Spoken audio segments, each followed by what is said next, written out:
This is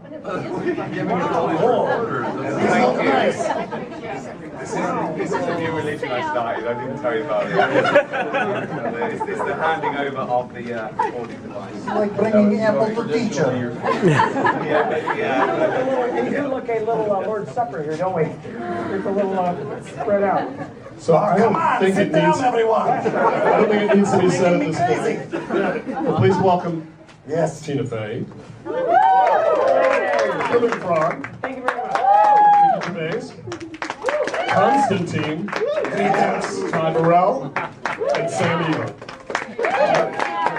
Greetings, Hollywood media elite. Well, goodbye, everyone. First question. Questions. Yes, for Kermit, I was wondering, nothing against you, Constantine, but I was wondering why, Kermit, you didn't want to play both parts, because it would have really enhanced your acting credits. And where's Miss Piggy? Boy, that's two very different questions. Well, you know, it didn't make sense for me to play Constantine, because we do have a few scenes together, and I don't really work on green screen. So we couldn't really make that work. Plus, listen, Constantine is actually a distant cousin from Russia. Yes. Also with roots in the Colorado area, I understand. This is true. They like to lick toads there. But anyway, so it was better to get him to do it. He has the voice, you know. He is actually from Russia. Well, I'm afraid so, Sam. I'm afraid so. You are sitting between the two of us. That's all I can say. But what is weird thing is I cannot speak any Russian words. Just any accent. That's it. That's a weird part of Russia. That's all English. That is correct. You're going to the Russian airport. Yes. Oh, and I should, to answer the second part of your question, well, I'm just going to give it away. Miss Piggy is actually around, but she insisted upon being fashionably late. So I don't know when she's going to show up, but she is here. Who cares? In the second row. Exactly. Hi, I'm Angela Dawson, Front Row Features. I wanted to ask the humans amongst the group here about the singing. And was it, were you nervous at all about being in a movie musical and singing and so forth? How did you approach it? And, you know, will there be more musicals in your future? Well, I was okay with singing. I'm a proud pop star. I always sneak a song into everything I do, whether it's David Brent or Simpsons or whatever. But dancing, a little awkward, a little embarrassed about that. I don't move well. But I was with a frog, Yes. so it doesn't matter. I'll do anything with a frog. That's my motto. That is no thing. And he's a great tap dancer, or more a flat dancer. But He's it's like flat dancing. Yeah, flat dancing on my head. So yeah, no one's going to be looking at me when we're doing that dance. They're going to be saying, "There's a frog dancing." That's what's going to be happening. So yeah, I got away with it. Yeah, you have good voice. My singing sounds like, if you've ever seen the movie version of Oliver, when the little boy sings and you can hear the hiss of how loud they had to turn up the microphone. My singing sounds like that. No, that's not good. You were great. You were great. But I think Brett wrote really, really good songs that make us seem good. Brilliant, amazing. America and the world was spared my singing voice except for 2 notes. I don't know if you noticed that. I think it was by design. I spoke my song, but I was thrilled to do it. I'm a huge fan of Brett McKenzie. You are selling yourself short. You are a great singer, a great actor, and a great American. So confusing. In the second row. Hi, Tina. Hi. In your Naja persona, can you tell us why you, not Miss Piggy, are the right woman for Kermit? She'll stab you in the back later, but just tell us now why you're the Nadia right is less work than Piggy. You can give Nadia a bag of hot rocks for Valentine's Day. She will not care. Perfect day. Easy cheap date. Over here on the right. Hello, here. It's a question for Mr. Constantine. What? After this movie, and singing and dancing, did you ever plan to leave behind the criminal life and dedicate and incorporate to the Muppets family? Well, this is a good question. I am actually thinking about doing new Netflix original programming. I will call it House of Toads. I will executive produce and showrun. So let's take meeting, yes? In the What do you think? Amazing. You're the best. I am. I love this guy. He looks like, you know, he's got a cold, oh, he's literally got a cold exterior. He's cold-blooded, he's an amphibian. But Yes. he's got a little, I think I've melted his heart a little bit. You see, he had a bad upbringing. He was born in a Russian pond, wasn't he? Yes. One of 800 siblings. Right. Many of them dead. Right. Eaten by fish. Eaten by fish. And he came over here and we met and we bonded, didn't we? We bonded Yes. over our mutual hatred of most of the other Muppets. Well, a particular pig. Oh, yeah, don't get me Yes. started. Yeah, I think she's not here. Yes. In the center. Hi, my name is Cassandra. I'm from Kids Pick Flicks. So in the movie, there's a scene where Kermit, you try to mimic Constantine in that mirror. So I was wondering, for all of you in your own personal lives, have you ever tried to be someone and mimic someone that isn't true to who you really are? I think that's what we do for a living, isn't it? Yeah. We turn that very strange psychological disorder into a lucrative career. You nailed the answer, Kermit. That was good. Hi. There's a line in the movie that over here that suggests that there may have been some rivalry behind the scenes over how much screen time Walter got in the last movie. Would Kermit and Sam care to comment on that? Any sort of behind the scenes politicking? Sam, you're good at behind the scenes politicking. Well, yes. Also very good at diplomacy. So I will just say that I am happy with how this movie turned out and all of the screen time that everyone here got. Sam, you didn't answer the question. Exactly. Oh.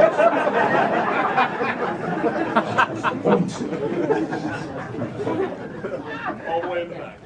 Hi, my question is for Ricky Gervais. I'm a huge fan of your work with the podcast and the travel shows with Mr. Karl Pilkington. Thank you. And I was curious, if you were to do another season of An Idiot Abroad and pair Karl with any one of the Muppets, which Muppet would you pair him with to annoy him the most, and where would you send them around the world? I reckon, Piggy, I reckon. He can't stand anything high maintenance and whingy and whiny, so that would be good. That would really, I mean, that would finish him off, I think. Or Bunsen, that would be good as well, because they look so alike. That would confuse him. He wouldn't know which one he was by the episode. That would be easy. Here in the center on the right. Hi, I'm Gloria. I'm from Time for Kids magazine. What do you guys think that kids will like most about this movie? I think I have kids, so You I think will you do? answer for you. I had, so as of this morning, I had 2. Okay, good. I think they're gonna like how funny the movie is because I think there's a lot of jokes in the movie, and kids who are like 8, 9, 10 years old, they take a lot of pride in getting the jokes. It makes them feel big. Yeah, it doesn't patronise kids. It doesn't aim at an audience. It aims high, and I remember when I was a kid watching the Muppets, I had older brothers and sisters, and they were laughing, and I sort of knew that it was cool as well as good for me. So I think kids relate to that. They like things that adults like as well. So I, for one, do not get any of the jokes in this movie. I just want to say. I have the IQ of a 7-year-old, and I loved this movie so much. I also love Juice. Hi guys, Jordan with DisneyExaminer.com. I just wanted to go ahead and ask you guys are all comedy giants in different age ranges, of Only course. from behind. Oh, yeah.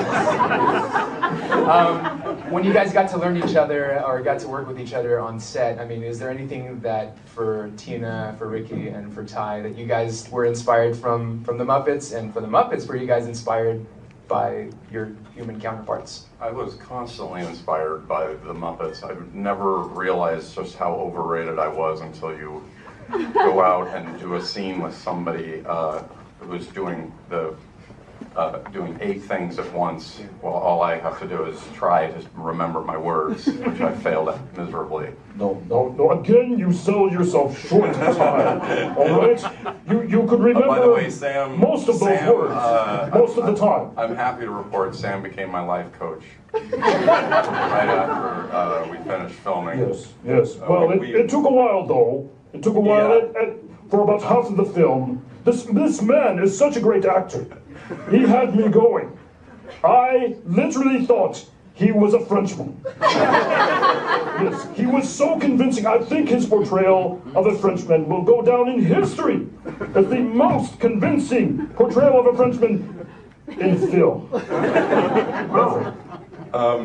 I think you and I finally really bonded when we realized we had the exact same eyebrows. Yes, it's true.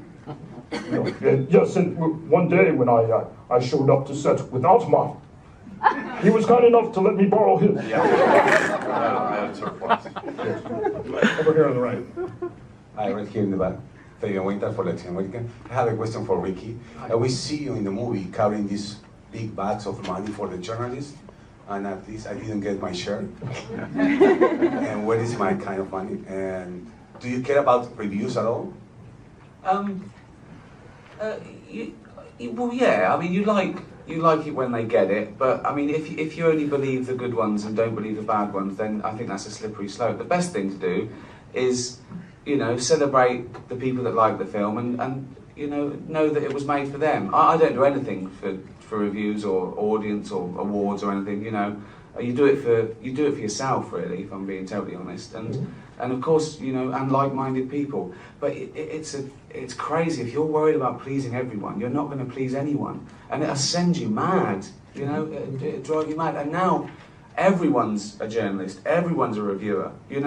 With Twitter and Facebook, it's like glorified graffiti. If you care about that, you might as well go around every toilet wall in the world and get offended when they mention you. It's so you mustn't. But yeah, I'd love it to get good reviews, and I'd be lying if I said otherwise. But you really mustn't worry about it. You really mustn't. It will drive you crazy.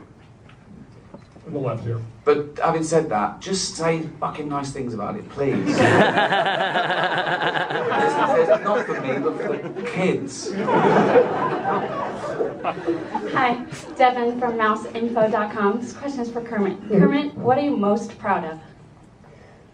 Well, you may be surprised to hear this, but I'm actually stretching myself quite a lot as a dramatic actor in this thing.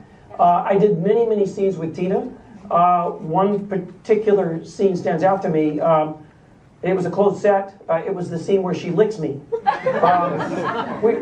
I just want to clear it up right here with the press that Tina is happily married. Jeff was there during the shooting. Closed set. My husband was there. He was being very kind of controlling and creepy. Yes, but supportive. Star 80 thing. But, and I had never done a scene like that before either. No.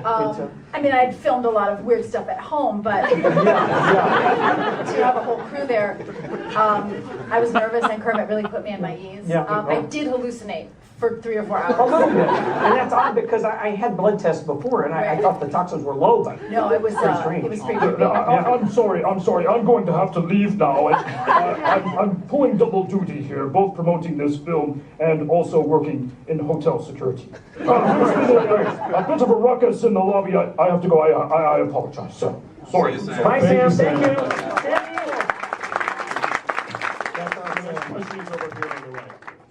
Hi, my name is Silvio. I'm from Brazil, a global newspaper. My question is for Ricky. I know that you have been a manager for rock bands, for the Sweet rock band.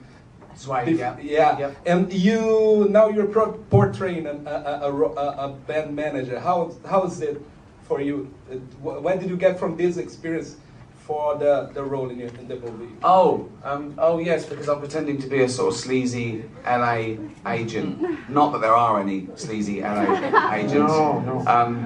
To infiltrate the Muppets. It's quite nice playing a a slime ball, a villain. I like that. I like playing flawed characters. You know, it's fun. It's sort of an exorcism. You're sort of saying, see, I'm not really like that myself. And I think that's, you know, what, I was just thinking about it. The Muppets did what I tried to do in Extras sort of many years before, taking sort of famous people and making them make fools of themselves. And it sort of must have sunk in. And being on the flip side of it, like doing stuff like this and Curb Your Enthusiasm, you enjoy it and you want to be worse, because you are sort of saying, look, I can't be like that, or I wouldn't be joking about it. And I think that's why they want to do it in a way. So it was great fun for me, and I bonded with this guy immediately. I loved him. I've loved the Muppets for 35 years, and I love you. I love you. I love your nephew Robin. He's got no neck. I love frogs. It was my favourite until I met this guy. But I'm sorry to say this, but I think Constantine might be my best buddy. No, you know what? I totally understand. You guys work closely together. I understand. I accept that. Yeah. I have no comment on this.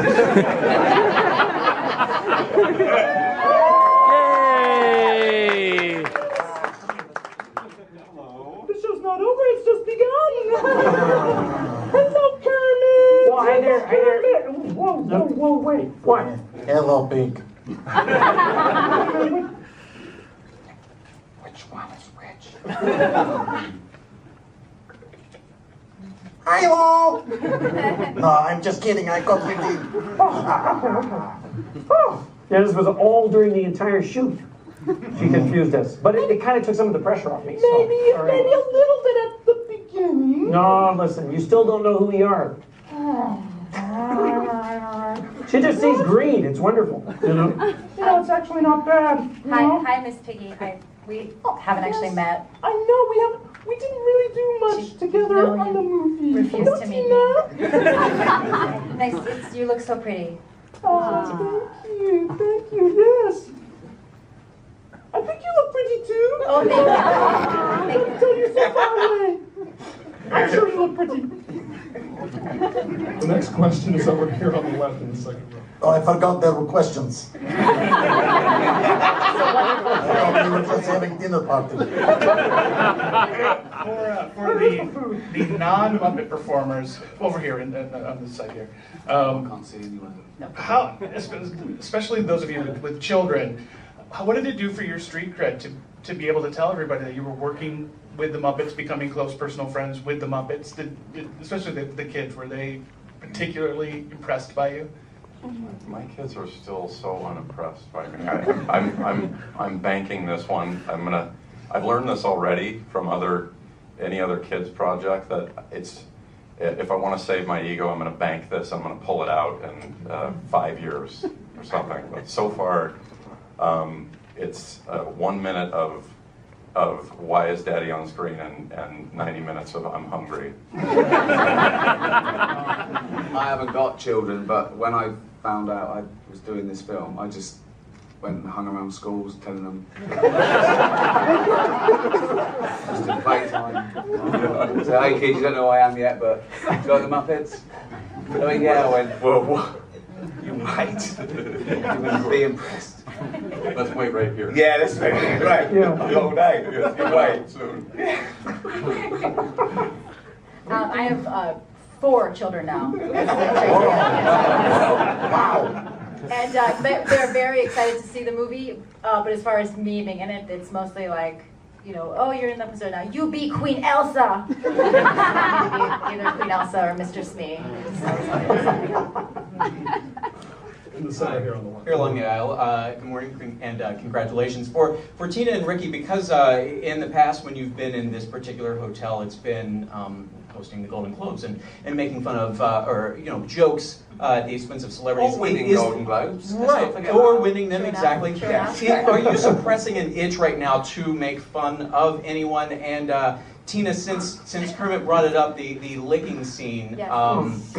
on your On your list of things, and I presume there is one that you want to lick before you die, how high was Kermit on that list? You still do that list? I've done lists, yeah. And I've done a bunch of them. I still have the third rail of the New York subway. That's still on it. Anderson Cooper's neck. Still on the third rail on the way. But it's pretty high up there. Yeah, to the Kermit, it was pretty high up there on the... It was good for me. It was great for me. Sister.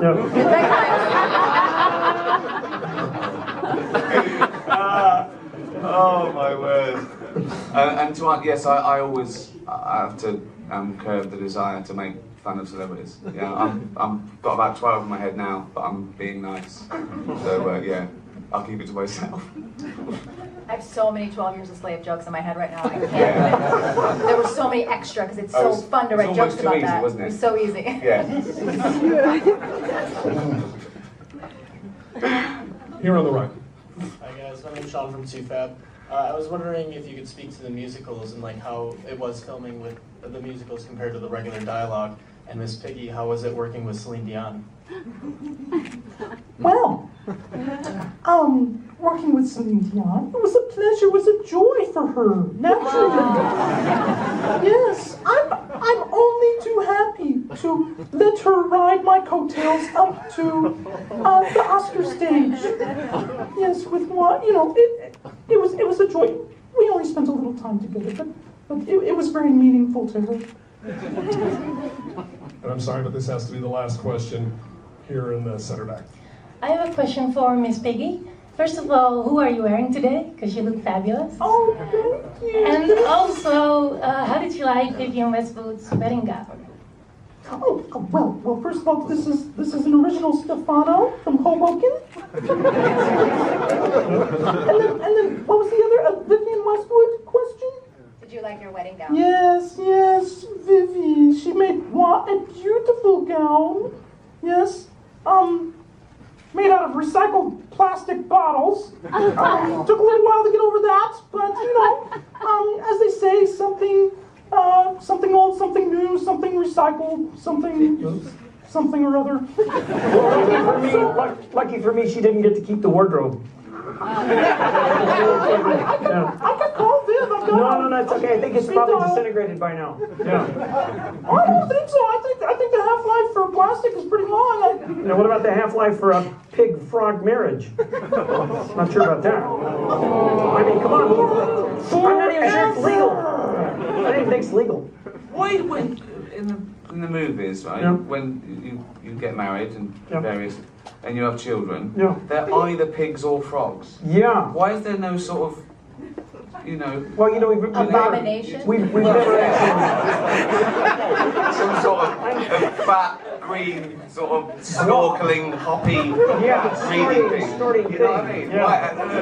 Haven't you worked that out yet? I don't know. Well, we haven't actually consummated the experiment. We don't really know. That was the filmmaker's visualization, all right? It's a house of cards. What are we doing? What are we doing? I'm just thinking. There he goes again. And on that note, thanks everybody. So for those of you on your mics, hang on for a second. We're going to get your recording devices in just a minute.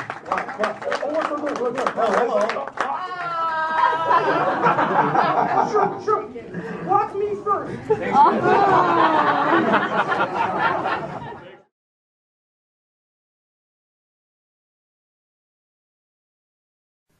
What I was thinking about is, what is the closest thing sort of living that's nothing? I don't know what you mean. What? What's like the closest, do you know at some point something's gone from nothing to something, hasn't it? No, I don't understand what you mean. Something, at some point people were nothing, and then something happened and they were something. Do you know what I mean? But they were never nothing, were they? Do you mean what is the first and lowest and most primitive and most simple form of life? No, he's right here in this room, Rick. Say like when you look at a stick insect, right? You go, right, there's a slight crossover there from a stick to a living thing. No, it's not. It didn't used to be a stick. No, it's not. There's no biological relationship between it and a stick. But there isn't much difference between the two, is what I mean. Of course there is. It's a huge difference. They just sit there looking like a stick. That's their skill. Yes, but there's nothing to do with being a stick. It's like camouflage. That's like saying when a soldier puts on combat gear, you're saying he's a cross between a human and a shrub. He's not a cross between a human and a shrub. No, is he? but that's man-made From a distance, stuff. you can't see him. That's the same as the stick insect. No, but that isn't what I'm saying. What I'm saying is, have you seen them weird things that just look like they sort of look like a leaf? Yeah, they're insects that have evolved to look like a leaf. So a bird thinks, oh, there's no tea there. No, that's but not a juicy insect. It's a leaf. I don't eat leaves. Yeah, but at Forget some point, something has had it away with a leaf. No, at no point has something had it away with a leaf. No, to make it look that much like a leaf. At no point did a beetle shag a leaf. There's nothing on a genetic level or molecular level, anything to do with it having anything to do with a stick or a leaf. It's superficial. It's the way it looks. That's all it. That's like saying chameleons must have mated with green once. They are green. No, but it looks like a leaf. What I don't understand is it has evolved to blend in perfectly with its surroundings and fool predators. But then how does it meet? How does it have relationships? It will be going around sort of having it away with a leaf. No, it won't, because it doesn't know what it looks like. It doesn't matter. They do it with pheromones and attraction, and it's not like they, a stick insect will be talking to a stick for ages and go, oh, I've wasted my time here. This club's dead. Rude. I was chatting to her. She was foxy, but she was giving me nothing. But Dave, that's not a stick insect. That's a stick. What are you talking about? That's a stick. You've been talking to a stick all night. I can't believe it. I just thought she had a great slim figure. No, it's actually a real stick.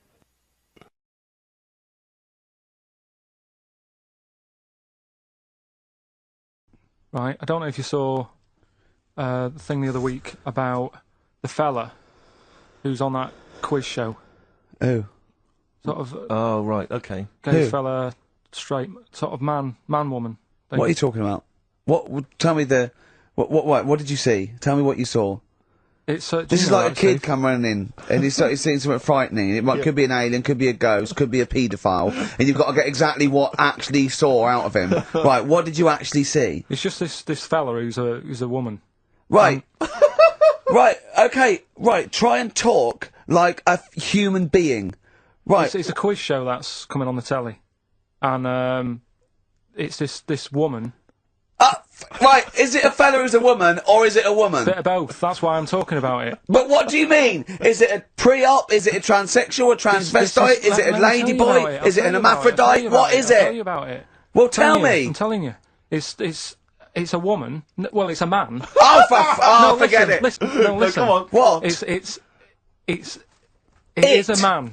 He is a man. Well. Oh, Christ's sake! It's a TV programme where they've got this transvestite or television. It is a transvestite, yeah. So, but the problem is, I'll tell you just because you don't know about it. The programme is. I don't know. I still don't know about it. I don't know anything about it. Still, I don't know. It's a woman, man, woman, man, woman, TV programme. Look, TV. No, it's a man who is now sort of half a woman. And a man who is now half a woman. No, well, this is what's weird about it. He's got the top half. But not the bottom half. What do you mean? He's got breasts and a wig, but he's still got his boys downstairs. He's Why do you do that? His caps and the boys are still there in his Y fronts. Why but that? Upstairs, he's got a lovely pair of dumplings. Why do that? Well, he's halfway through. But why not get it all done in one go? Maybe he couldn't afford it. Well, wait until you've got all the money. That just looks a mess.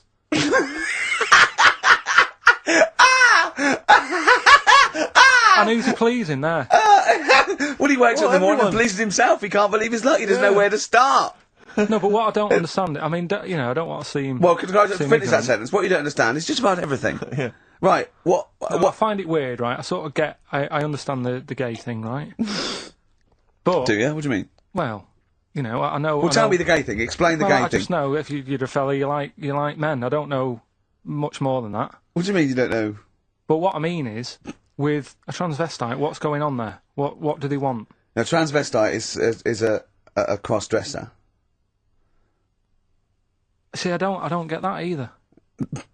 Because you mean a transsexual? That's a man who likes to dress in women's clothing.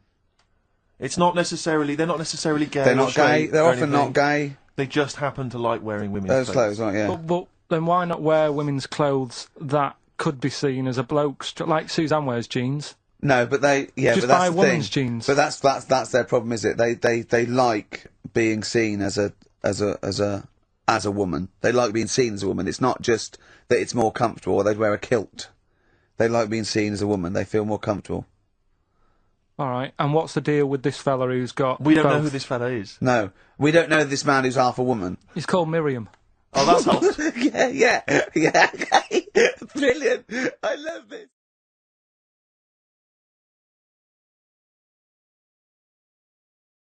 Karl was in Heat this week, and they mentioned that he does this thing on Sky. What is it? It was this thing with Richard Bacon, some programme about watching telly, and you just talk about what you're watching and that. And he was annoyed because he said because his parents are now, and so he's not doing it. He's not going to turn up because they mentioned it in Heat. And so his parents might watch. Yeah.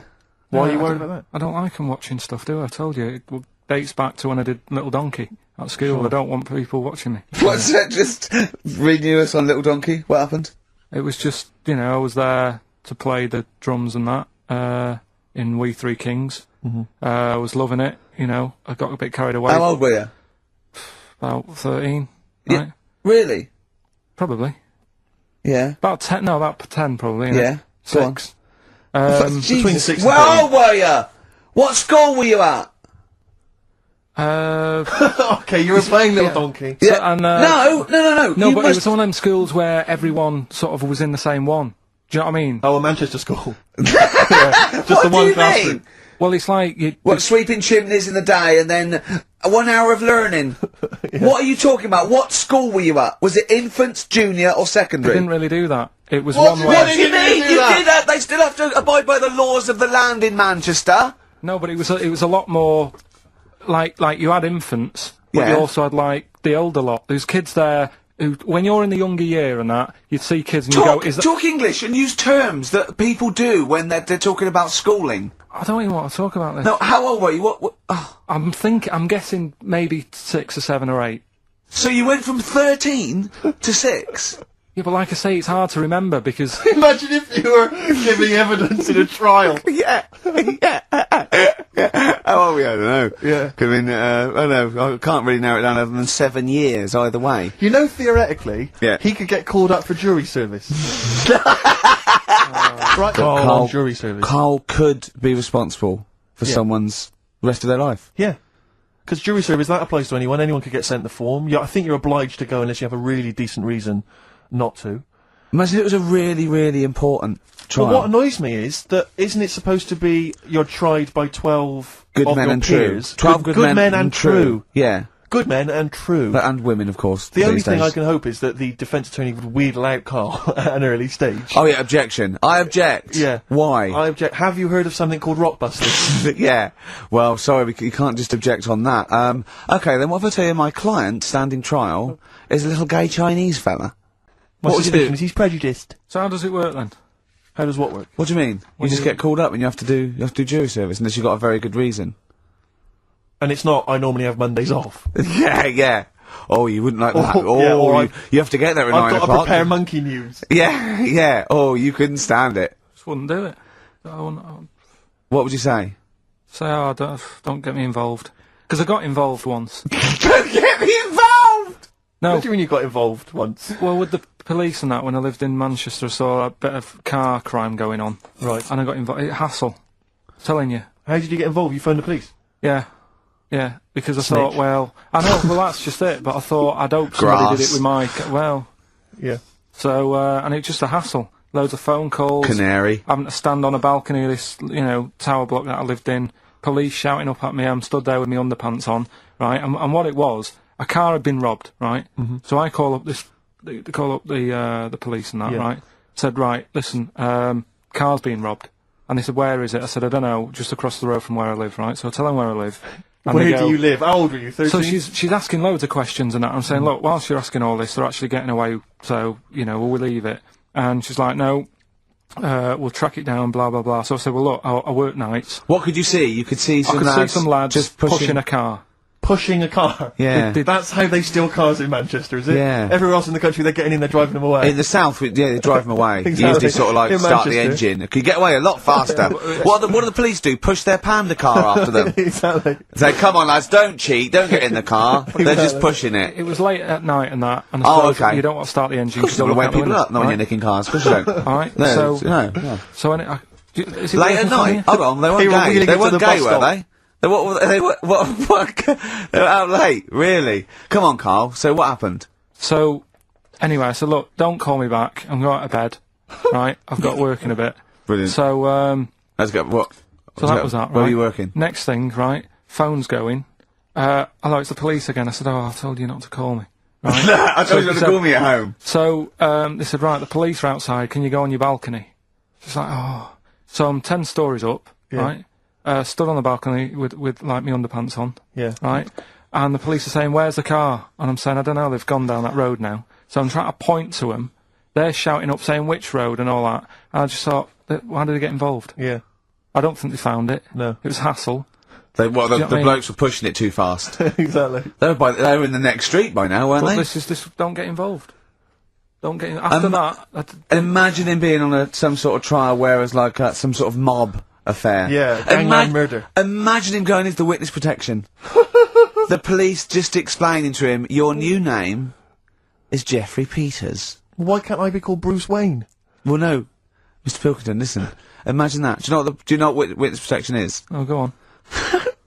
Amazing. Look, it's when, supposing you were to give evidence against the mafia, right? You've done a job for them and you had to give evidence against them, right? Right, well, if you're going to do... I mean, all I did was 2 kids nicking a car. Yeah. Don't start messing with mafia. No, listen, of course not, no. But imagine you were in the mafia, and that you got caught doing something, but instead of going to prison for the rest of your life, you said, oh, well, I can give you Mr. Big, yeah? So they go, okay, give us Mr. Big and we'll let you off, right? So the police go, right, okay. I got handed this leaflet in Soho. So you say, okay, well, I'll give you names. They go, right, we get evidence in court, and you go, yeah. They go, right, we'll have to get you away because you'll be done for. So you give us all the names of Mr. Big, right? We'll give you a new identity, a new passport. We'll let you go and live in Canada for the rest of your life with Suzanne, right? So why have I got to do all that? Because they'll bump you off, won't they? How did you know it was me? Because you have to give evidence in court. So they go, oh, Pilkington squealed. So you got to change all your life. Yes. Yeah. They've killed someone. Yeah. Yeah. Well, look, you just know you're giving them in to keep you from going to jail. So you don't want to spend the rest of your life in prison because you're involved in something or whatever. It doesn't matter, Carl. No, listen. I'm just. How would the mafia know that I've said something? Because you say in court, those are the people. He's Mr. Big. He's Mr. So and so. He ordered the hit. Don't you know anything? It's a lot of messing around, though, isn't it? But so I've got to leave this job, yeah. Yeah, I think they might try XFM first. I'd have to. What? I'd have to bin Suzanne, would I? No, she can go and live with you. You have to cut off all your ties with your friends and family, though. You can't contact them. You got to leave them behind. Would she have to change her haircut? Possibly. When did the murder happen? Yeah. What would the new identity be that you choose? What would you choose for yourself? What name? Probably, I wanted to be called Brett when I was a kid. Okay. Right. Brett what? Brett Pilkington. You got to change your surname, yeah? Yeah. Well, yeah. Yeah. Maybe go ex-directory. Where would you move to? Probably back up north. No. Well, no. No, don't do that. Don't do that. Can I suggest, maybe, Brett Hanson and go and live in Australia or Canada or something. Well, maybe when they're not operating, maybe, and they just forget it. You might have to change your identity as well. You might have to grow your hair. Well, you can't grow your hair, but maybe wear a wig or a moustache. What would you do? What would you wear? So, like an afro or something? Something like that. That would be brilliant. That would be absolutely brilliant. And I've got to do all that just because for 5 minutes I stood in a court thing. Yes. And said he's the one who did it. Yes. Yeah. Well, why can't I just wear the afro and the glasses when I'm in the court? Say my name's Brett, right? Yeah. Change my voice a bit. He did it, and they go, thanks very much. I go off, I carry on my life. That's I'm still genius. coming in here on Saturday. I don't know why they haven't thought of that. That is genius. Discounts all the witness protection scheme. Why don't they do that? Yeah. So they go, well, I'll go to court as Brett Hanson Yeah. with an afro. I talk like that. Yeah. Right, and then when I come out, I'm back to Karl Pilkington, still talking like that, but without the afro. That is perfect. You've got... Why don't you call the FBI and say, listen, I can save you billions of dollars a year. You're a genius, Karl. All right. Hi, welcome back to T4. Joining me next are two men who've known each other for years. They're best mates, but I think they're having some relationship troubles, and I'm going to get to the bottom of it. Welcome to Angry Chat.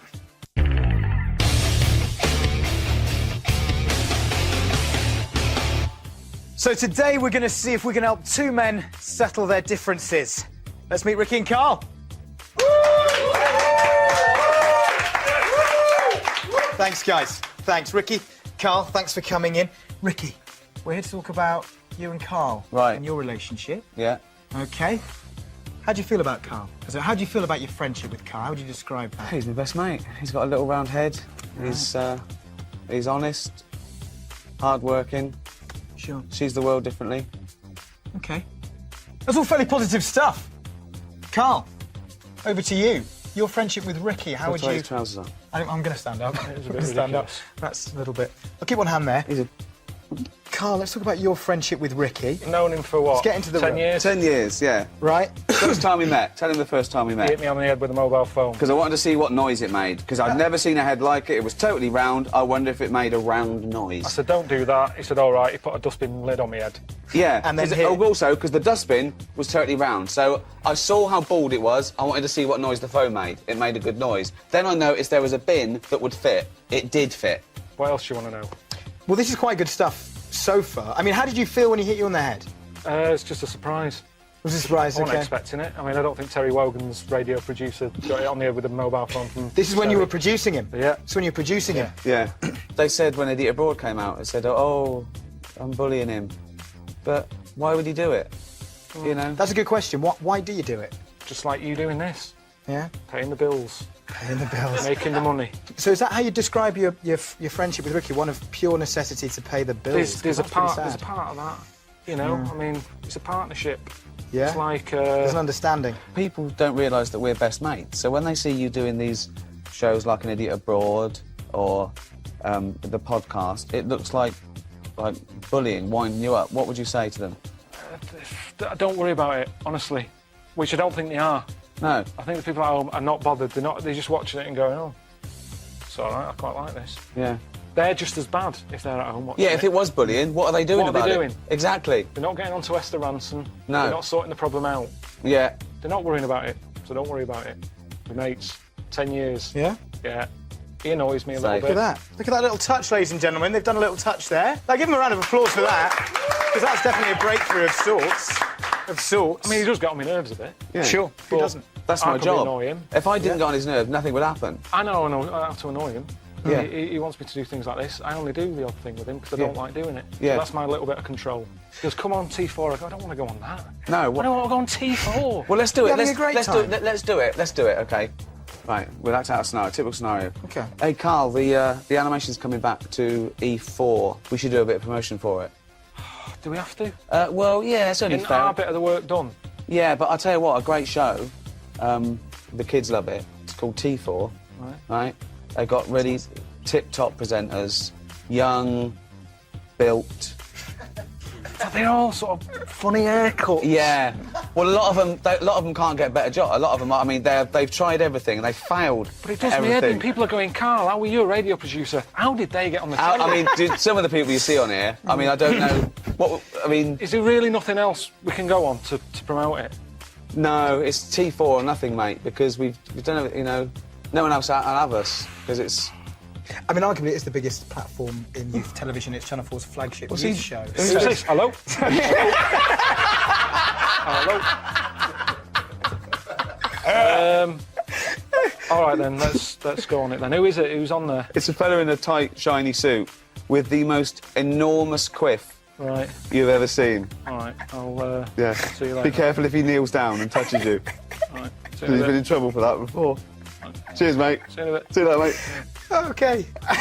And on that note, I think shake on it, guys. Shake on it. Cheers. And give him another round of applause. Join us next time on Angry Chat when we ask, where are you putting your hands? With Kermit the Frog. Up now, here's The Big Bang Theory.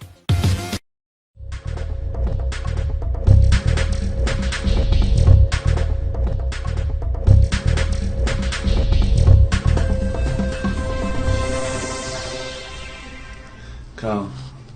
What? What would you rather do, right? I sort of put you in a ball, squash your head, right? Tie your head to your knees, like that, right? You have to walk around like that, right? Until you're formed, totally formed. So that's like the rest of your life. Just keep that for a year in a cage, and your head's like knees, right? You have to walk like that, going, right?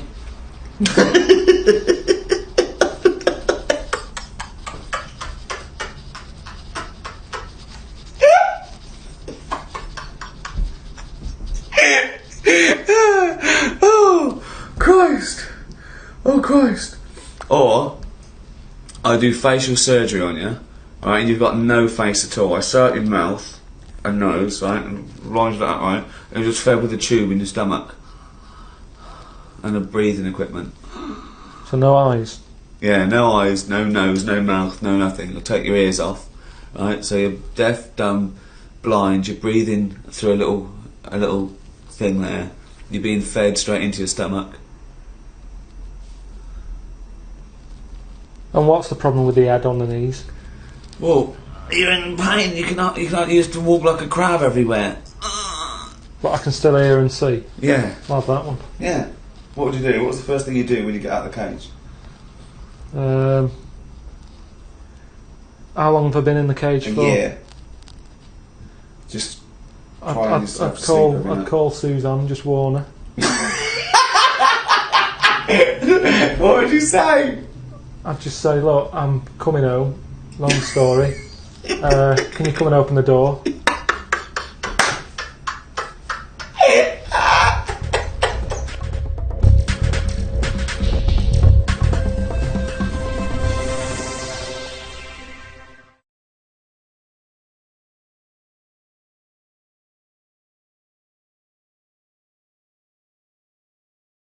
What was he talking about? When you're talking to a stranger, aren't you meant to keep it above the waist?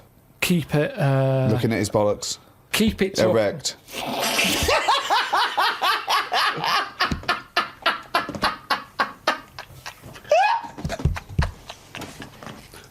I made Carl laugh.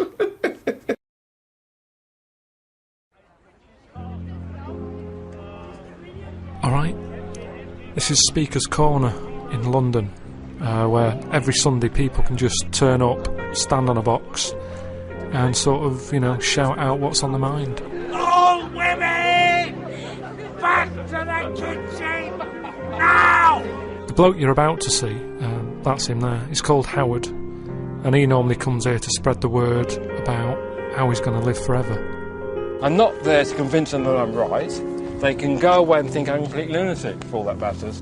Ricky told me about him ages ago, and when he said he was bringing out a DVD called Fame, I kind of thought, it'd be an ideal opportunity to meet up with Howard and have a chat with him because, fame, I'm going to live forever. Sort of works, doesn't it?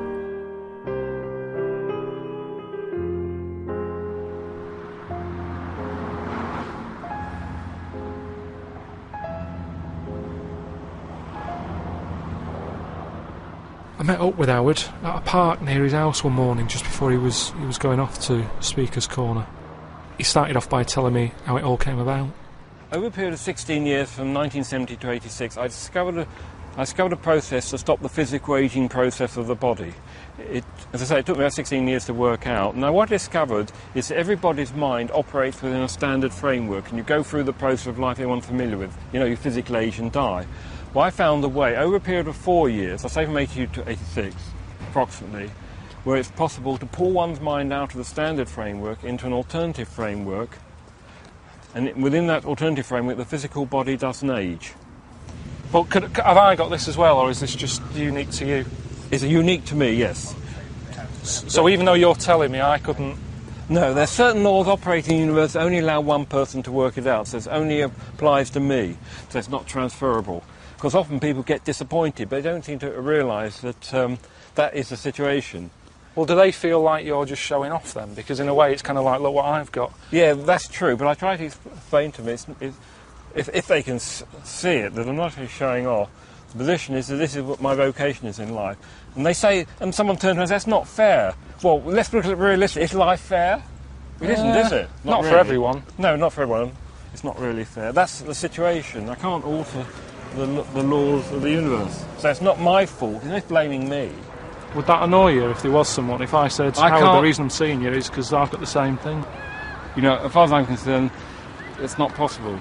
As I said, certain laws operating in the universe only allow one person to work it out. Of course, someone's going to ask me... But who's made that rule? Yeah, well, that's it.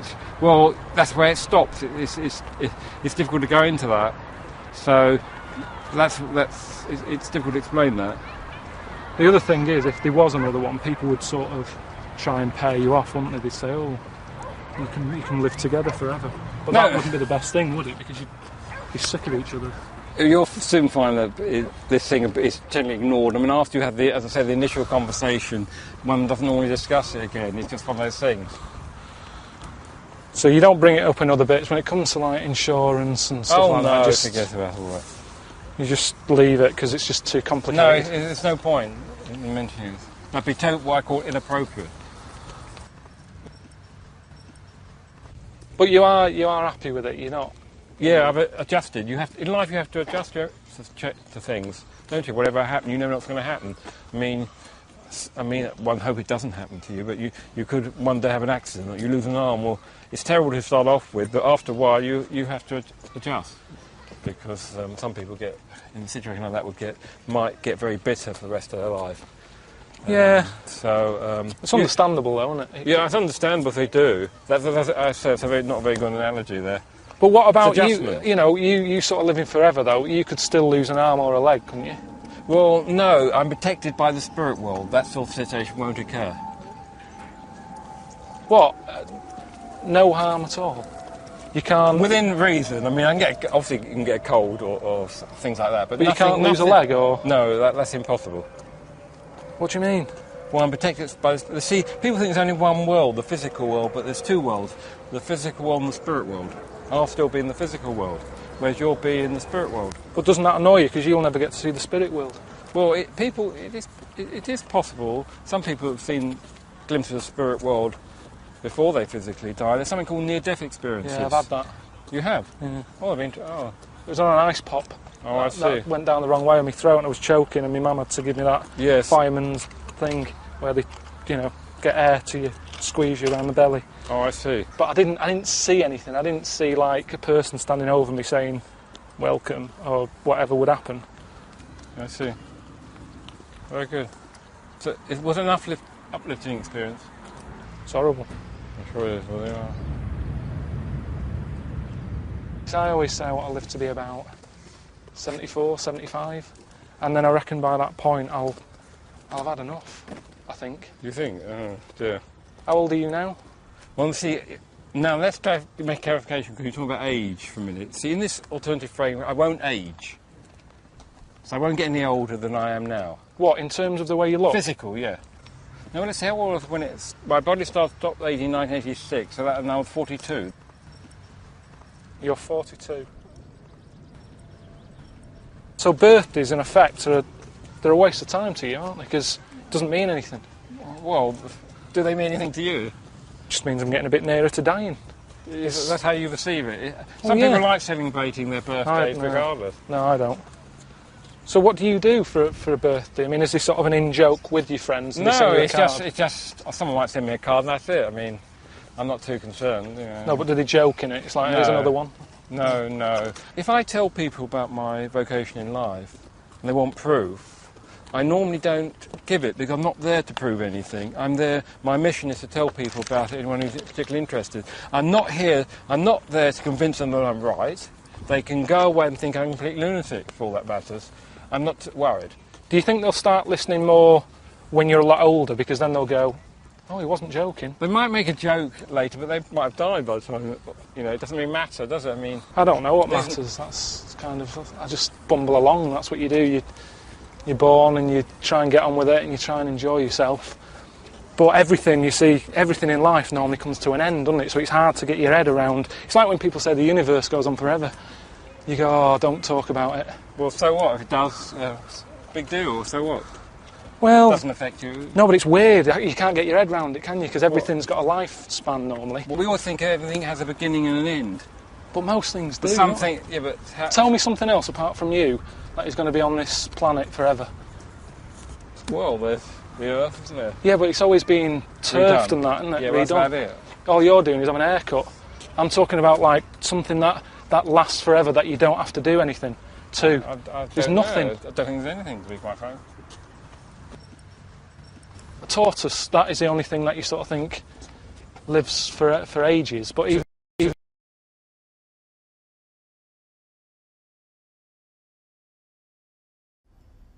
Hi, I'm Ricky Gervais, with me Stephen Merchant. Hello. And the little round-headed buffoon, that is Karl Pilkington. We're here to ask you to donate generously to Comic Relief. Karl, thoughts? Good cause? I don't want to put it down, but... No, it's just every year. If I was watching this at home, it's kind of like, here we go again. That's all I'm saying. Right. If you want to give, give. If my dad's watching this at home now, he'll go home. It's not tonight, is it? He hates tonight. My mum gets annoyed because EastEnders isn't on. It changes the schedule. I don't like it when I see, you know, JLS sat in a tub of beans going, call up. Makes no difference. I've made my mind up. It annoys me that they're sat in beans. There's people going hungry across the world. They're sat in God knows how many tins that is. It just seems a waste. Right. But you think the cause is a good one? But it's every year. So I think people sort of go, oh, not again. How many times, if you had a mate who kept saying to you, you couldn't lend us a tenner, could you? How many times do you go, right, OK, this is the last time. We keep giving you money every year. Right. And each year you come back again with your hand out. How long are we going to keep doing this? That's what you feel about Richard Curtis, who's behind Comic Relief. Well, Richard Curtis, I never see him doing the bad stuff. He's never out there, is he? He gets all his mates to do it. Look at this I've arranged. Meanwhile, he's at home. I've never seen him in the thick of it. No. Lenny Henry, he's out there all the time. Yeah. You know, he's good. But Curtis, I bet people at home watching this haven't got a clue about Richard Curtis. And yet he's the one who's going to get the knighted. Is he? Well, definitely. Inevitably, yeah. Definitely. I'd love it to mean something these days. I go, well, you've made a Knight of the Realm. And he goes, oh, brilliant. And I go, right, here's the suit of armour. Get on that horse. We're fighting the French. Let's see his face then. Yeah. Straight back onto Lenny Henry again.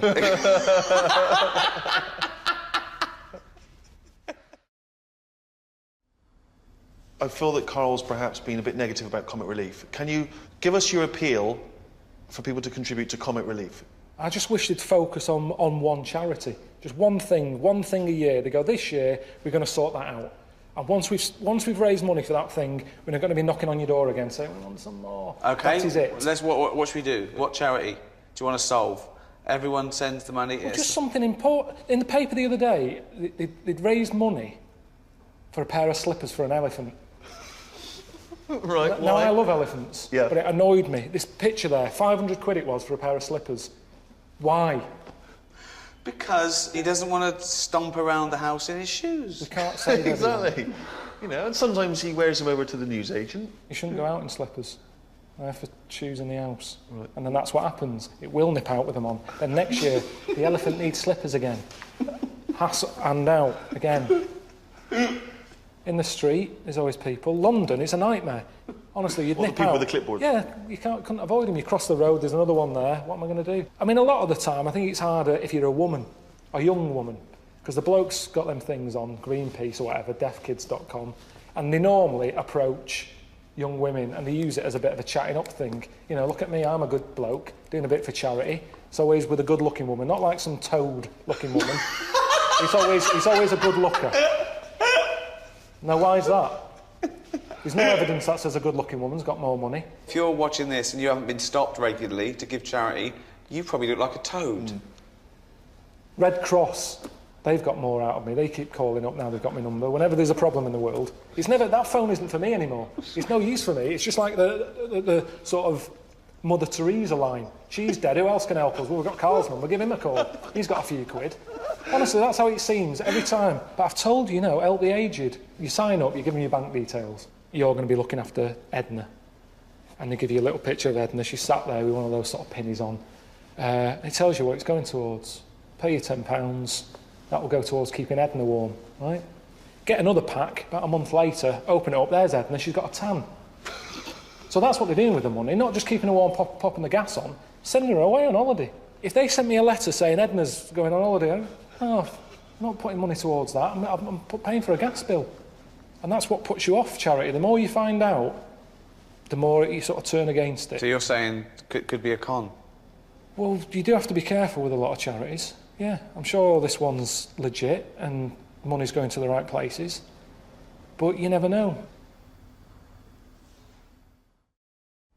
Now, I understand the cynicism. It's a drop in the ocean. It doesn't solve anything. It's people showing off on telly, right? Trying to get a bit of kudos, whatever, right? But what is nice is the ordinary people who do give so generously, and they're moved, and they might not have a lot of money themselves. Even people on welfare benefit, they're on the dole, or they haven't worked, they hand over a £5 to someone. Isn't that heartwarming? People on the dole hand over money? Yeah. Well, that's easier. That's not their money to give away, is it? No, it is. You give me some of your money, I'll give it away. That's easy. It's when you've been working all week, got a boss moaning in your ear, quick, we've got to get this done, can I have holiday? No, you can't, we've got a deadline to meet. But I've booked holiday now, my wife wants to go away, we've got a big order on plumbing supplies. What's the order coming in? It's a big order from abroad. What do they want? Extra U-bends. Oh, come on, how many U-bends do No, we we need? need to get it done. But it's Get Friday. back to work, right? Now, you need a holiday more than anyone. If they're on the dole, they're not stressed out. It's not their money. I can give money away that isn't mine. Carl, what do you make of Comic Relief Night itself? Do you watch? Does it make you laugh? I just feel like it goes on too long. You know, and they keep saying, this is the figure, you know, we're after. Let's beat last year's. Well, no, let's not. Let's not beat last year's. Okay. Because then next year you'll want even more. I said, let's have a bit of a lull. An all-time low this year. Let's try and do that. So next year it's easier to crack. I've always thought that. It's tricky, this, because it does look like I'm having a go. No. All I'm saying is, if you haven't got that much money, the money you have got, you spend wisely. Over in Africa, you've got the all-time high, 50 million. Well, let's go mental. No, let's not go mental. Just give them a few million, see how they get on. Right. Give generously, but not too generously, because tonight we want an all-time low.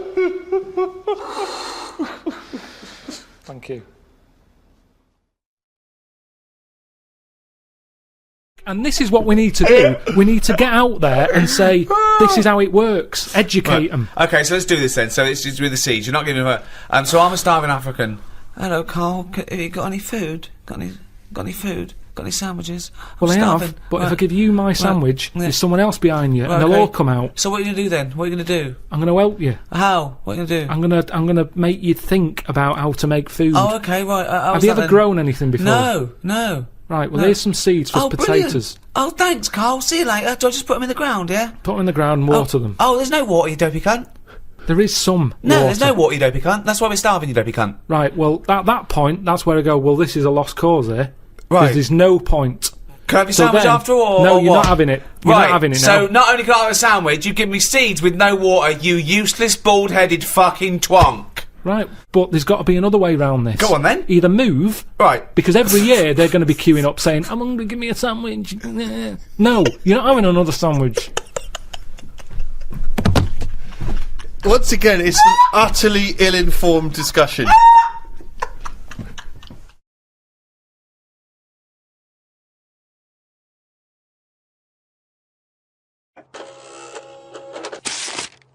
But anyway, talking of emails and that, right? Nick, who's emailed from Australia, right, Melbourne, he's been going on about dolphins and that, problems with dolphins. What problems? He's just saying when that wind happened, there was like a bad wind thing going on. Hold on, wait a minute. What bad wind? In America, they had that Hurricane Katrina. Yeah. Right. And there was like a little bay with dolphins in it, and Right. that, with all guns on them and stuff. Whoa. Because they use dolphins, don't they? They say they're an intelligent animal and stuff. Yeah. And they've got them all like, you know, they've all had the training, they're all like ready for battle and stuff. Right. got like rifles on them. What do you mean rifles? How can they hold a rifle? How can they hold a rifle? No, it's sort of on a strap and that. What do you mean it's on a strap? I don't know what they kit them out with, but they're just ready for war. What are you talking about? Listen, though, that isn't the point. Don't worry about it. Oh, we leave that one, do we? Is, That's not the point, so let's leave it. So they're swimming about. Yeah, with rifles and berets. Whatever they've got on. Yeah. Right, ready for battle and stuff. Yeah, ready for battle, yeah. The wind comes in. The wind comes in. Hurricane Katrina. Makes a wave and that. They get out of the little bay. Yeah. Still all kitted out with all the, weapons. You're talking bollocks. Steve, do you want to look at the email? Well, there's no way. There's loads of dolphins now swimming round, kitted out with guns and that, with a strap. How can a dolphin hold a... Again, you've been watching Planet of the Apes. Oh, he's trying to talk to us. What's he saying? He's saying, go ahead, punks, make my day. Look, You're talking shit. It's just news to say if there's dolphins, if you see a dolphin in that, don't go, oh, it's friendly, because there's some with weapons now. So I'm just reading it out on email. That'll cover it and that. So bollocks. Take it in your hand and grip it lightly. Like that? Oh, that's good. Now, first, take a deep breath and blow. Don't suck. And then put your finger... Oh, God! Just take it in your hand and grip it lightly. Like that? Oh, that's good. Now, first, you take a deep breath and blow. Don't suck. And put your finger over the hole. Take a deep breath and blow. Don't suck. And put your finger over the hole. Fuck me! I'm so sorry. Okay, same place. Take a deep breath and blow. Don't suck. And then put your finger over the hole. To see him come at me with all that I'm a hard bastard stuff, I'd say, put the baseball bat down. Send the minders home. It's just you and me. Skin on skin. Stripped to the waist. He starts with me. I will destroy him. Brilliant. And again, this time I won't laugh. Exactly the same. I won't laugh. I promise. Okay? He starts with me. I lied. I've talked to actual SAS people. I mean, they've told me what it stands for. What does it stand for? Super Army Soldiers. Okay, on action. And...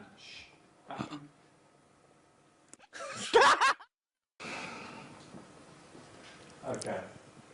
Not okay. Super.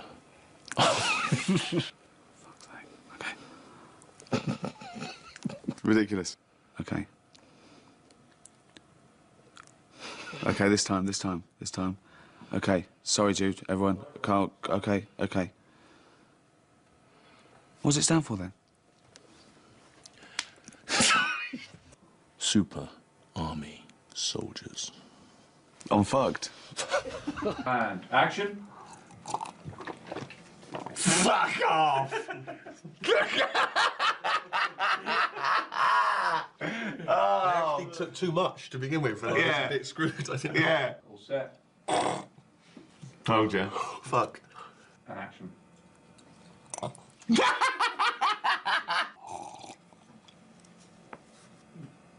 Do you know what I laughed at? Oh, get him another cup. Well, it's because I don't want to have to keep drinking it. No, get him another cup. I can't do that. What are you talking about? I can't. Get another cup. I'm not having that. Fucking disgusting. But otherwise I've got to keep Recycle drinking the tea. fucking tea and gone. But I've got to keep drinking the tea, haven't I, otherwise? Have a little sip of tea and drink it. But I've been on about 3 cups now. I was dressed up as a fucking genie for a day. You could be over like a rat over a drain pipe. So, that's all.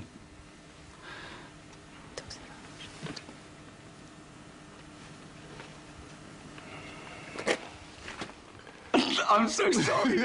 I'm so sorry. It was so long. I'm so sorry. I had too much fun. And action. I had butted a Norse once. Sorry. Shooting is due to start Christ. next month, so it was a silly hope and then it got back for a bit. Is it the fact that I've got one leg shorter than the other? I hadn't noticed. You hadn't noticed. Sorry. Is it the leg? Is it the fact that I've got one leg shorter than the other? I hadn't noticed. You hadn't noticed? What are you doing, Rick? I'm just trying to not laugh. There's that thing they teach you at school. No. No, ciao, no. That is actually a Cantonese word, which means free spirit. Chandor. Don't do the face. What face? You went that. That's because me genuinely trying to... God, he wasn't even pulling a face. Oh, hello, mate. All right, check this out. You'll love this. Come have a look. You type in 58,008 into a calculator. Turn it upside down. It is funny. Turn it upside down. Boobs. It's worth making note of. All right, mate. Come and check this out. I typed in 58,008. All right, mate. Check this out. I just typed in 50. Fuck me. Sorry, this is absolutely outrageous, guys. We're two absolute professionals. Okay. Okay. All right, mate. Just check this out. I just typed in 58,008, and amazingly. All right, mate. Just check this out. All right, mate. Just check this out. I just typed in. Just check this out. Turn it upside down. Just typed in 58,008. All right, mate. Just check this out. I can hear you go. All right, mate. Check this out. I just typed in 58,008. Turn it upside down. Boobs. Let's just keep going from there. 20 million? 40. Double it. That's right. Plus 6. 46. 3 days. 75 days. Biggest Christmas day ever. Bye, nerd. Oh! I'm a nerd? Just pick it up. I'm a nerd. I've kissed Cameron Diaz, Drew Barrymore. I'm a nerd. I've slapped Jennifer Aniston on the butt. I went anyway. Who are you? Nobody, but Who? Nobody. Nobody. Nobody. Nobody. Nobody, but...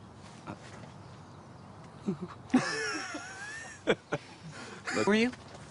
Okay. Who are you? Okay. Who are you? You're aware that I'm gay? Not that... We don't make a song and dance about it, you know. I don't... No, it didn't matter. Didn't... Well, no, you didn't... And you don't make a song and dance, but you don't go... Ooh, hello, I didn't... No, not relevant. You're aware that I'm gay? No, because you don't make a song and dance about it. You're not all like...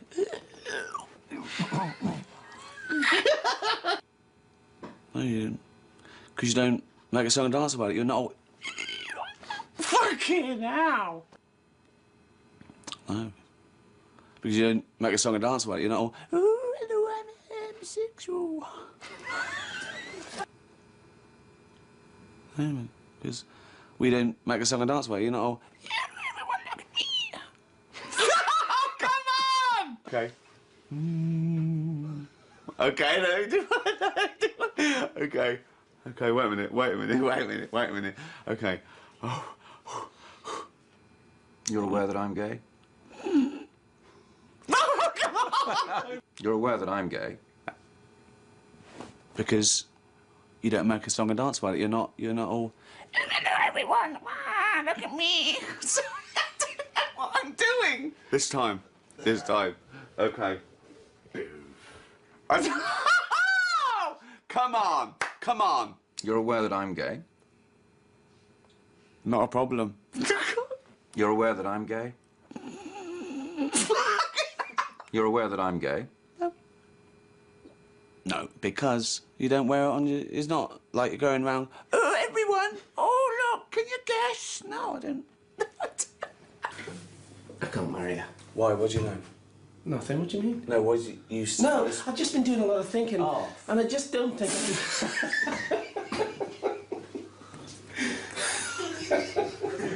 Just hold for a second. Oh, I've been in that lamp so long, I'm bent out of all recognition. Who are you? Well, I'll be whoever you want me to be, but you can call me Jeannie.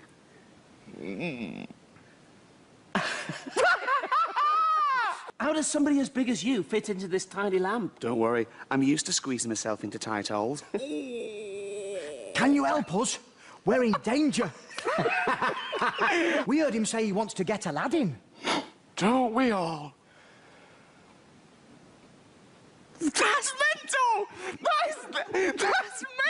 We asked 100 people, will Les Dennis ever hang on to a bird? Our survey said...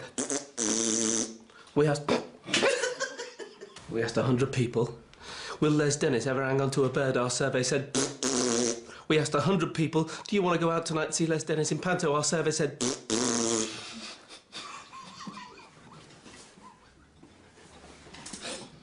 How mad is that? Oh, look at this website about... I mean, would this have been funny? Him going through customs. I have nothing to declare but my genius. Oh, and this vibrating tongue for pleasuring.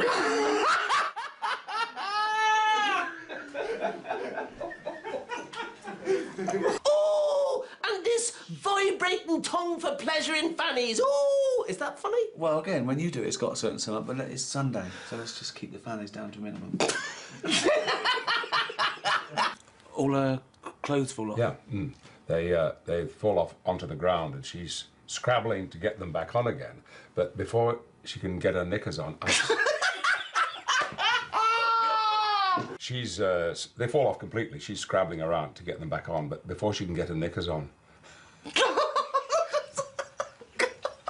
What's yours about? Do you mind me asking? Well, it's how best to explain it. You've seen me in X-Men. I'm so sorry, Patrick. I can just think of it coming. I'm so sorry. She's scrabbling around to get them back on, but before she can get her knickers on, I'm walking along the street and I see this beautiful girl, and I think I'd like to see her naked. And I'm so sorry, Patrick. I don't know what I'm going to do. I don't know what to do, other than leave the scene and let you talk to a teddy bear.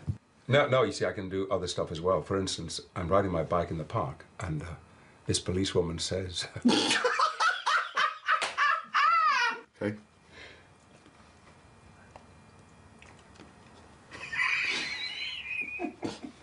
She goes, ah! And she's covering herself up, and she's trying to cover herself up. But I've seen everything anyway, and I get back on my bike, and I ride off on the grass.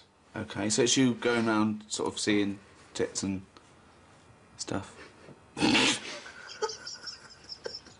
Ask me again. Okay. And I score the winning goal, and they carry me into the dressing room, and there's Rooney and Beckham, and then Posh Spice walks in, and... Her clothes fall off? Instantly. I thought I got away with it. I tried to look over there. Well, what about this? I'm a sort of James Bond figure, and I have to go to Iraq to rescue some hostages. And I get there, and they're all women, and they're naked because their clothes are all rotted away. Sure. Well, what about this? I'm a sort of James Bond figure, and I have to go to Iraq to rescue these hostages. And I get there, and they're all women, and they're naked because their clothes are rotted off. And I rescue them anyway, and I get them into the helicopter. I rescue them anyway. I get them into the helicopter, and even though I'm flying the helicopter, I can sneak a look in the mirror, and I can see them, you see. And one of them is bending over. You see, Ridiculous. Morning, campers.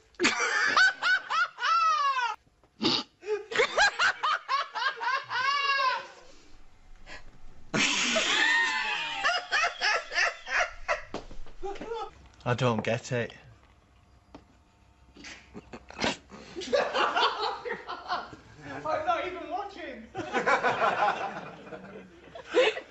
I don't get it. No. I don't get it. You don't get it. I've been without a man so long. I don't get it. You don't.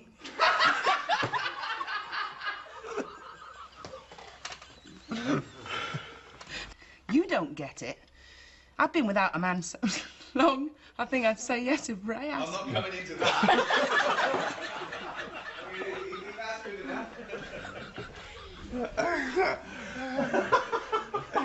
You got my pen? Yes, take it. Oh, it's in here. I didn't know. We're having a wank? Yeah. It's all over the place. Let's go again. I'm so sorry. We're having a wank? You got my pen? Yes, take your pen, please. We're having a wank? You got my pen? Yes, take it. All right. We're having a wank? Right. Hello. Were you masturbating? Ask me again.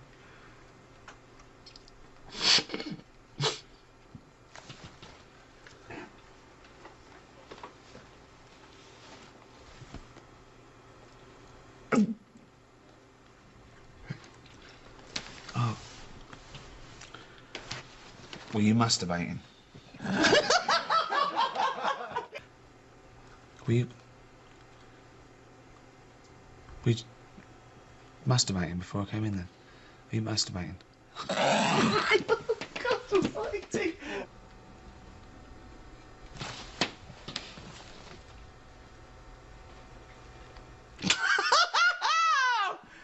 I was 1 second away there. I was 1 second away. Well, I should have locked the door, but I didn't think ahead, and the moment took me, and I just went berserk.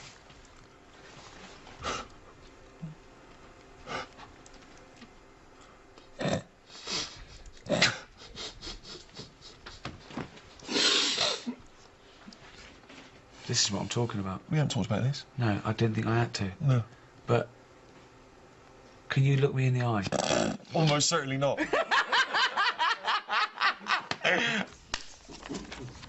Never. Until today. Wizard.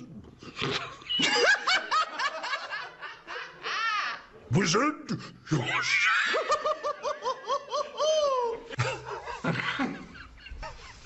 Okay.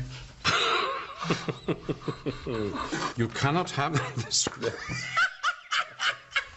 You'll learn the words, and you will speak them as if you were saying them for the very first time.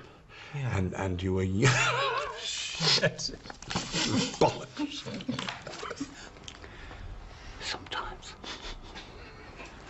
I don't know who's talking. Sometimes.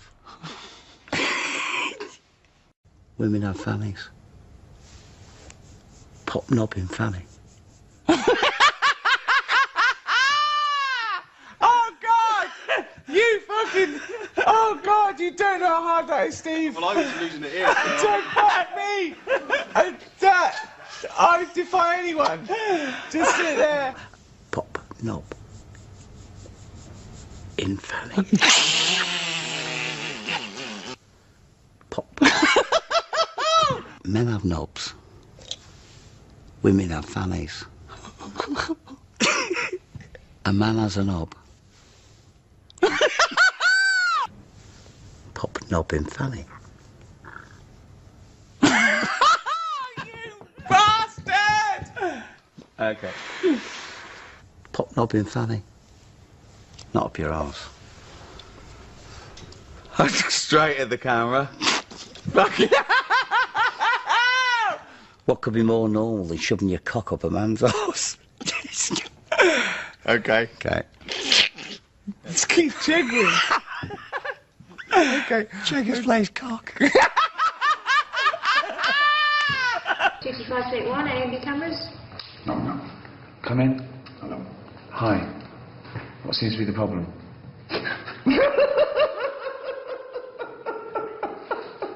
Oh, I did so well.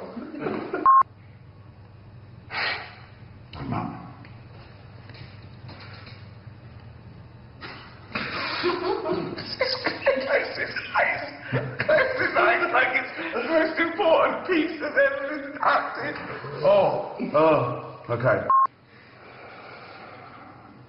Knock, knock. Come in. Hello. Hi. What seems to be the problem? As I said before, I've got full-blown AIDS. We're never going to get that. Let's do this.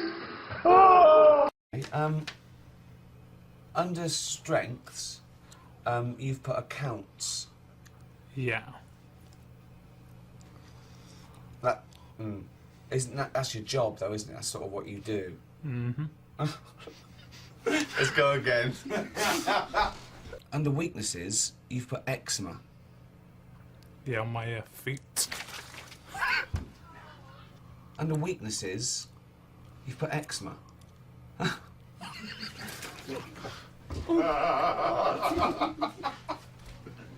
on the edge all the time. Do you remember the question? No. Okay. We're going to leave that there.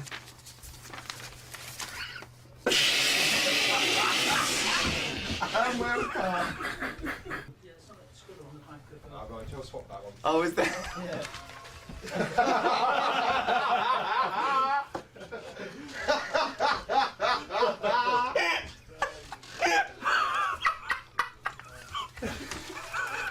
Oh, is there?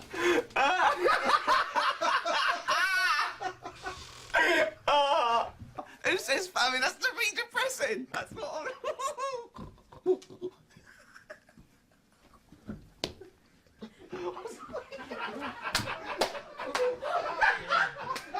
Probably wondering why I'm so generous with my encouragement. Just that trust people and they will be true to you. Treat them greatly and they will show themselves to be great. So, happier now? No looking back? Yeah, well, I'm still eventually. Take 5. And action. Tim. Take 6. Take Absolutely 7. fine. Take 8. Take 9. Take 10. Action. Oh, David. Hey. Take 11. Trust, encouragement, reward. I'm gonna... Take 12 after false start. Take 13. Take 14.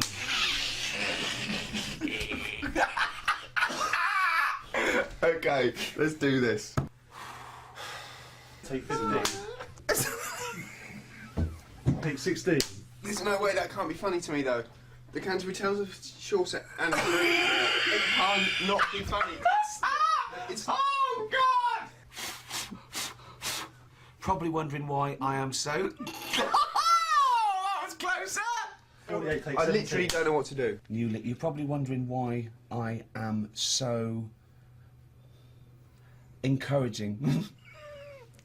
We're getting there. We're getting there. Take 18. Trust people, and they will be true to you. Treat them... much further. Getting a little bit further every time. Keep running. Take 148, take 19, take 20, Okay. take 21, take 22, No, 23, yeah. 24, 25. Take 25. Oh, fucking hell. Come on, Martin. Here we go. Fucking take 25. Oh, embarrassing. Right, here we go. Cut. Jennifer not with you? No, she's on her way. Monkey!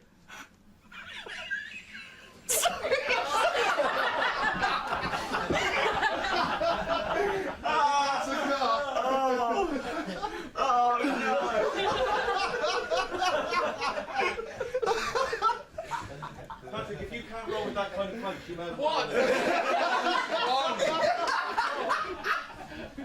Oh, God. He looked at it so intently for a few seconds. He really had a go. Okay. He did have a go. So, now he knows what's going to happen. Should we get him into a better position, though, so we can see his face as well, Steve? But, you know, We're in our 30s. And I'm only just 30. What, are you 39? Both in our 30s, yeah. Both in our 30s. Yeah. As I said, you know, and I'm saying that, you know, keep your head down, and who knows, in a few years' time. That is ridiculous. And who's to say that you keep your head down, in a few years' time, you won't be. God! You must know what you're doing. Yeah. You must know. Yeah. But that's never happened before. Okay, just once. That's enough. Okay. Okay. Can I ask? Right. And I never will ask you this again. Right. What are you going to do this time? Okay. That. Just that. That. Yeah. And who's to say, in a few years' time, if you keep your head down, you won't be in the hot. Keep your head down. Yeah. In a few years, you could be in the hot seat. Keep your head down, and in a few years' time, you're in the hot seat, like me. And who knows? Keep your head down, you could be in the hot seat like me.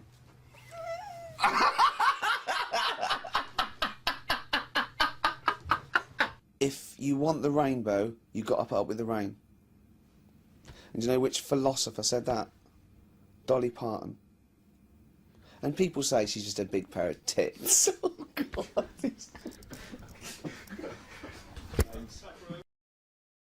If you get, I mean, I think I read that like a big chunk of ice fell off one of the ice, what do you call them? Caps. Ice caps. Something like that. I think they said it's the size of the Empire State Building or something. Right. It snapped off and went into the water, and it's melted. And they said, oh, it's bad news, you know, that something that size is melting. But the way I look at it, if something that size falls into the water, it's like a big ice cube, and it's gonna freeze it up again. You with me? Not really, Carl. Go on. Right, you get a giant ice cube, the size of the Empire State Building, stick it in the water, it's gonna make, it's gonna stick back on again, isn't it? Well, no, only if it freezes up again. Yeah, well, it will freeze up. The water's going to get cold again because you've just put a giant ice cube in the water. So when you put an ice cube in a drink, the drink doesn't freeze, does it? No, the ice melts. Like, if you put one the size of an Empire State Building in your glass of Jack Daniels, it's going to make it freezing. It's not going in a glass of Jack Daniels, it's going in the ocean. I know, but you see, I'm using my fables, imaginary world. Use your brain instead! This is a bit of a bigger issue. We're always making more and more stuff, right, in the world. You know, big buildings, big planes, big boats and that. Will we ever get to a point where all this is too heavy for the world to handle? Right, what error has he made there, Steve? What physical, scientific error has he made there with that question? I can't begin to explain it. Carl, we're not getting the rocks from other planets. It's already here. It's like having a big pile of books in a room and then moving them over to the other side of the room and build a thing going, oh, can the room take it? I'm building a lot of things out of these books. What about plastic? Where's that come from? Other chemicals that existed on the planet. Yeah. Do you see the point? Hang on a minute though. What about a little tree? You plant that as an acorn, it grows, Rick. That's bigger, that's more stuff. Yeah. Don't listen to him, Carl. He's patronising you. What about acorns and that, though? Right. They grow from minerals and proteins already in our atmosphere or in our the mass of Earth. What about a cat, Carl? Right, you get it. It's a very tiny kitten, but it grows up and it's bigger. Carl, he's doing it on purpose. Elephants. They're very small to begin with, but they get bigger and bigger and bigger, and so they get heavier and heavier. Mind you, dinosaurs have gone. You know, but you, but you know, these are milestones in human evolution. The opposable, the forward-facing eyes, the upright. These are massive things in taking us out of the animal kingdom. And one day, Carl, you'll walk upright. But what do you mean about eyes facing forward? You mean before we got here, there was people whose eyes were looking in their head? I don't understand. Is that what you mean? No, because when we got sort of binocular vision. Do you know Anne Frank? That's all I know about Anne is. There's no point pretending here. Anne! That I know stuff. Yeah. Right, well, tell us everything you know about Anne Frank. She was in a cupboard. Yeah, what else? If she didn't do that, I wouldn't know about her, seriously. That's all I know about her. Yeah. So what did she do? But what how do you think we know about we know about her cupboard because of her book, don't we? But hang on, what in the bigger scheme of things, why was she in a cupboard? I don't know. Right. I honestly don't know. You don't know anything else about Anne Frank beyond the fact that, to quote you, she was in a cupboard. Well, what's she done then? You tell me, why should I know more about her? Firstly, I don't think she was in a cupboard. She wasn't in a cupboard. She was in an attic. Alright. Yeah. So what was she doing? She was hiding from the Tidying Nazis. She was hiding from the Nazis. But isn't that the first place they'd look? Sort of work from the top down. Oh, they weren't specifically looking for Anne Frank. They weren't going, where is she? Where's Franker? If she gets that book out, we are in a deep shit. We've got to stop the book. And then we went and had a look at the volcanoes and that. They've got 36 of them to look at. How many did you look at before you realised that pretty much, you've seen one volcano, you've seen them all?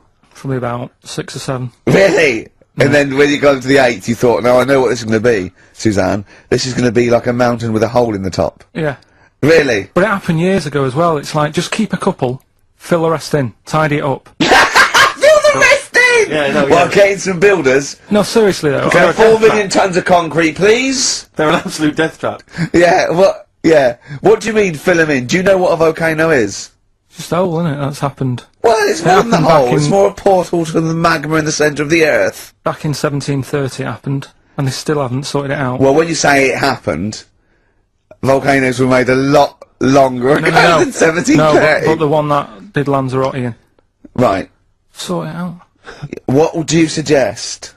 How can they fill it in? It's joined. It's all joined. No, but what I'm saying is, the big plates of the Earth are all joined. All the magma's joined. With the Trade Centre thing, that happened. They cleaned it up, sorted it out, they've moved on. That's what I'm saying. Whereas Lanzarote have just gone, leave it. It happened back in 1730. You misunderstand me. How, in the name of God, can you fill in a volcano? You ignorant twit. No, but it's not just the holes. They've actually left the lava everywhere. That's what I mean. It's not just the big holes. There's lava everywhere. But it's molten rock. They can't just pick it up like they're like a carpet. Put it in the holes. The holes are there ready. Just push it all in. That's what I'm saying. You know, like the monkeys peeling potatoes. Right. That's never happened. They go and put nuts in the salt water to salt the nut. Whatever. How does that get to peeling potatoes? Because in your head, they were working in a canteen. Making chips? Yeah, definitely, yeah. It doesn't matter what the food is, I'm just saying how they know how to sort of prepare I that love food. the fact that you don't care what the fact is. When you're discussing facts, that's all that matters. Otherwise, on Mastermind, they just go, who wrote Much Ado About Nothing? Dickens? Yeah, close enough, whatever, someone did. The fact is what matters. Yeah, but with that question, that's got a straightforward answer. What I'm telling you is the way that animals work. If it's a potato or a nut, it's a foodage.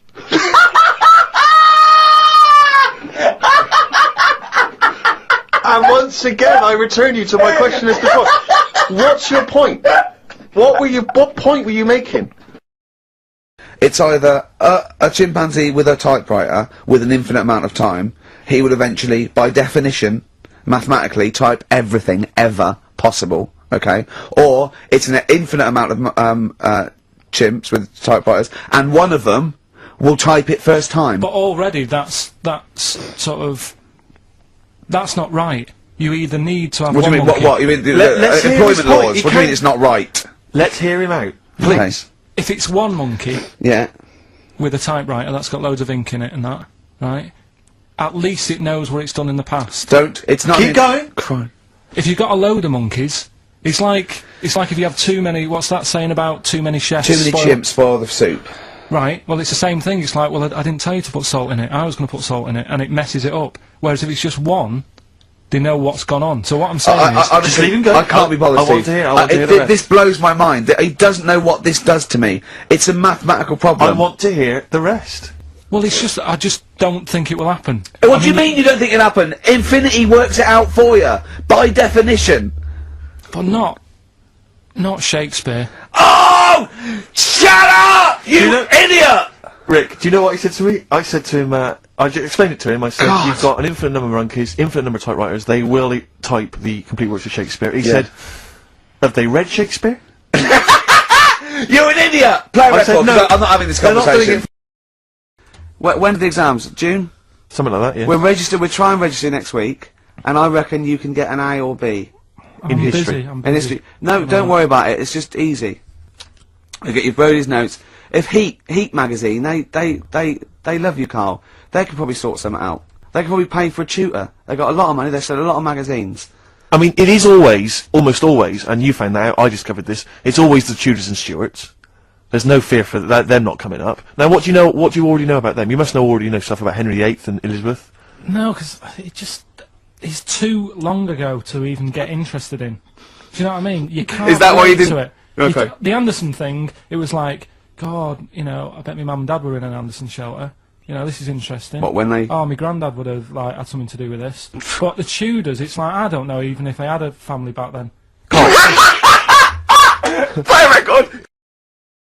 Is that it? Is that the answer? Yeah, just cavemen in front of dinosaurs and that, they sort of went, oh...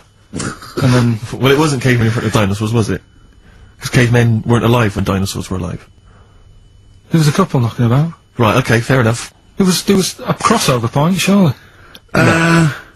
Not dinosaurs like 15 million. Was the probably the Ice Age. There were still big reptiles. I think it's fairly common knowledge that the dinosaurs did not exist. Well, who gave the dinosaurs the name? Well, no.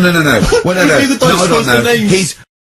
Hang on. Here's something I've learnt, remember? Go on. Back to, like, show 4 or whatever. Go on. What is it? 4? The flea can jump over the London Eye? No! No, it can jump the equivalent of if it was a 6-foot man. It can jump about 6 inches high. A flea cannot jump over the London Eye. Yes, it can. Yeah, it can. And tell your kids that. Carl. But remember. Oh, a flea can jump over the London Eye. And an ant can lift 3 Volvos. I treat most things in life. It's like, I never go to the doctors. Unless it's really That is sensible. bad. That is very good advice. No. That's brilliant advice Well, for it anyone is, though. listening. Never go to the doctors. Unless it's really bad. But that's why a lot of people, you know, die because they don't want to bother the doctor, or they're mildly embarrassed, or they don't know symptoms, bad symptoms. Go to the doctor if you're not sure about something. Like you were terrified to go and have your prostate.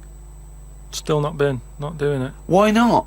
I wish you wouldn't talk about it, because now Suzanne will listen to this and she'll go, oh yeah, you haven't been, and start dragging it up again. But why are you worried about a little a qualified doctor? I don't know what they're doing up there. What they just year are we in? They. What are you talking about? They pop their finger up. That's what I mean, though. Why? Why are they still using the index finger? What, would you prefer the forefinger or the thumb, would you? No, what I mean is, we've got... Or a thumb on a stick, some kind of thumb on a stick. Yeah, would you prefer it to a be... mechanical thumb, a robot thumb? Why isn't it just a little camera? Well, they put the camera up if they initially discover something.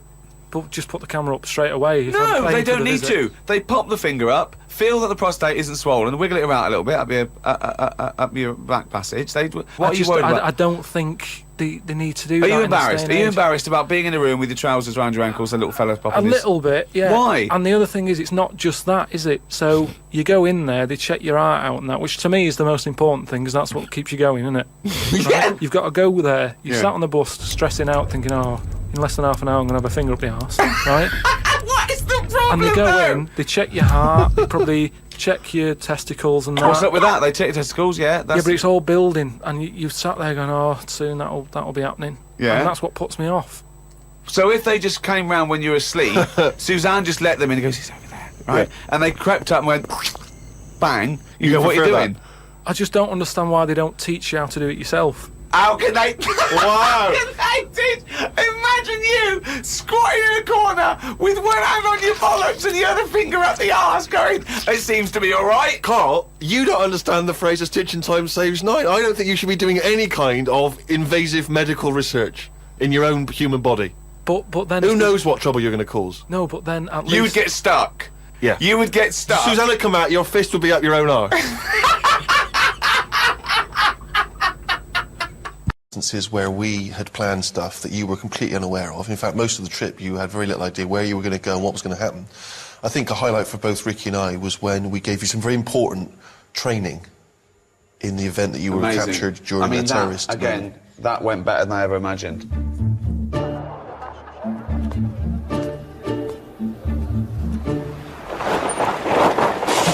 Allahu Akbar! Allahu Akbar!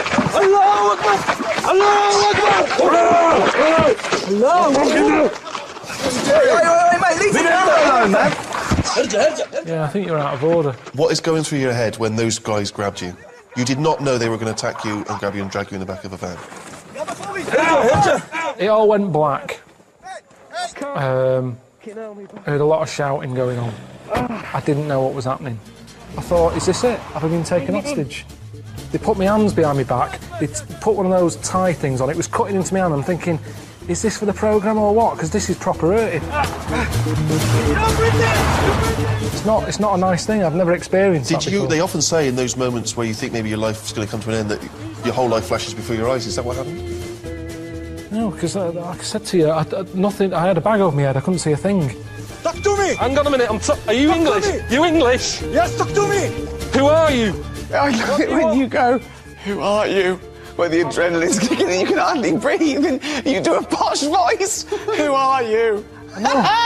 Because it's terrifying, that, not knowing what's going on. What is the number of him? It's in my mobile. What mobile? What is the number of him? I don't know. I don't even know my mum and dad's number. Thought maybe this is part of the setup, I don't know. But my body didn't know. Because it was going through the same thing as Terry Waite would have gone through or whoever else had been tied to a radiator.